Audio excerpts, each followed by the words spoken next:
का मौका दिया। इसके लिए मैं अपनी विधानसभा मड़ियाओं की जनता की तरफ से आपका कोटि कोटि धन्यवाद करता हूं। अपनी बात रखने से पहले मैं अपना दल के संस्थापक एसकाई डॉक्टर सोनेलाल पटेल और अंत्योदय के पुरोधा पंडित दीनदयाल उपाध्याय को नमन करता हूं। महोदय, मेरे विधानसभा क्षेत्र से नेशनल हाईवे 135A का निर्माण बहुत तेजी से हो रहा है, उसके लिए मैं अपनी सरकार को धन्यवाद देता हूं। महोदय, अपनी बात रखने से पहले मैं अपनी क्षेत्र की समस्याओं को बताना चाहता हूं, ताकि बाद में रखूं और समस्याएं पहले रखूं। मेरी विधानसभा में एक नदी, जो बरसाती नदी है, बसुई बहती है, जो कि पूरे विधानसभा को होके जाती है। उसके दोनों तरफ केले की खेती होती है और केले की खेती के लिए पानी की जरूरत होती है। मेरी मांग है कि बसुई नदी पे अगर चेक डैम बना दिया जाए 5-5 किलोमीटर के अंतराल पे, तो हमारे विधानसभा के किसानों की आय दुगनी हो जाएगी और वहाँ का जो पानी का स्तर है वो ऊंचा हो जाएगा। हमारी विधानसभा कालीन नगरी भदोही से जुड़ती है और भदोही से जुड़ने में एक पुल का निर्माण रायपुर पे हो रहा था, जो कि 8 सालों तक अधूरा पड़ा हुआ है। अगर उस पुल का निर्माण हो जाए तो कालीन नगरी में जाने के लिए हमारे विधानसभा वालों की बहुत सहूलियत होगी। मड़ियाहू में एक स्टेडियम का निर्माण हो जाए तो हमारे विधानसभा में खेल कूद को बढ़ावा मिलेगा। मड़ियाहू में कोई महिला महाविद्यालय नहीं है, तो मैं अपने विधानसभा क्षेत्र में एक महिला महाविद्यालय की मांग करता हूं। 2012-13 में अपने प्रदेश में माध्यमिक शिक्षा की गुणवत्ता को बढ़ावा देने के लिए 45 मॉडल स्कूल का निर्माण हुआ था। उसमें हमारी विधानसभा में अरहनपुर में भी एक स्कूल का निर्माण हुआ, जिसका उद्घाटन 2014 में उस समय की तत्कालीन विधायिका श्रद्धा यादव जी द्वारा किया गया। लेकिन आज तक वहाँ पठन पाठन नहीं हो रहा है, अभी तक वो विद्यालय अधूरा पड़ा हुआ है। उस विद्यालय को पूरा कराने के लिए मैंने अपनी निधि से भी कुछ धन दिया, लेकिन अभी उस पर कोई फर्क नहीं पड़ा है। तो मैं मांग करता हूँ कि उस विद्यालय को पूरा करा करके उस पर पठन पाठन का कार्य शुरू कराया जाए। हमारी विधानसभा से सटा हुआ मछली शहर, मुगराबाद, शाहपुर और जफराबाद विधानसभा है, जो कि मछली शहर संसदीय क्षेत्र में आता है। ये चारों विधानसभाएं बहुत अविकसित है। अगर इन चारों विधानसभाओं को मिला करके मछली शहर जिला बना दिया जाए तो इन चारों विधानसभाओं का विकास हो जाएगा। काशी हिंदू विश्वविद्यालय परिषद में वेद विज्ञान केंद्र की स्थापना हो चुकी है।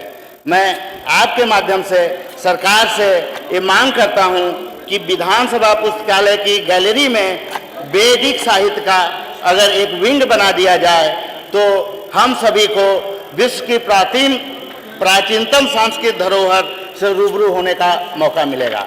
मैं एक चिकित्सक हूं। अभी चिकित्सा के बारे में बहुत सारी बातें हुई हैं।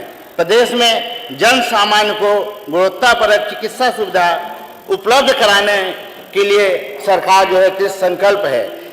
इसी का नतीजा है कि हमारी 250 CSC पे टेलीमेडिसिन के माध्यम से विशेषज्ञ जो चिकित्सा सुविधा है आमजन को उपलब्ध कराई जा रही है और 361 CSC पे रेडियोलॉजी के माध्यम से जो सुविधा है सभी को उपलब्ध कराई जा रही है। जैसा कि भी डॉक्टर विनोद बिंद ने बताया कि प्रदेश के 69 जनपदों में निःशुल्क डायलिसिस की सुविधा उपलब्ध कराई जा रही है। ये हमारे गरीब मरीजों के लिए एक वरदान है। अभी हमारी सरकार ने डायबिटिक मरीजों के लिए डायबिटिक रेटिनोपैथी सेंटर का जो व्यवस्था 2 जगह पे कर रही है, उससे डायबिटीज मरीजों को बड़ा फायदा होगा। कोविड-19 के समय जो हमारी सरकार ने 12.91 करोड़ टेस्ट किए और 39.2 करोड़ जो वैक्सीन की डोज उपलब्ध कराई, ये एक अतुलनीय उदाहरण है और ऐसा कहीं नहीं मिला है। हमारे पूर्वी उत्तर प्रदेश में एक्यूट इंसेफेलाइटिस और जापानी इंसेफ्लाइटिस से जो बच्चों की मौत होती थी 2017 के बाद अब तक उसमें तकरीबन 96% की गिरावट आई है। ये हमारी सरकार की बहुत बड़ी उपलब्धि है। 45 जनपद एक मेडिकल कॉलेज से आच्छादित हो चुके हैं। अभी कुछ साथियों का कहना था कि अस्पताल में इंफ्रास्ट्रक्चर की सुविधाएं और चिकित्सकों की सुविधाएं जो है कम है। सरकार की मंशा एमबीबीएस की जो 8,528 सीटें हैं और एमडीएमएस की जो 2868 और डीएमएमसीएच की जो 180 सीटें हैं, इसके माध्यम से योगी पार्ट 3 में ये सारी जो कमियां हैं वो खत्म हो जाएंगी और हमारे यही मेडिकल कॉलेज प्रदेश की जनता को ही नहीं, देश की जनता को और बाहर के मरीजों को भी चिकित्सा सेवा देने का काम करेंगे। हमारा देश जो है हमेशा से धार्मिक पर्यटन का केंद्र रहा है। सदियों से विभिन्न स्थानों पे लगने वाले कुंभ जो है इसका सटीक उदाहरण है।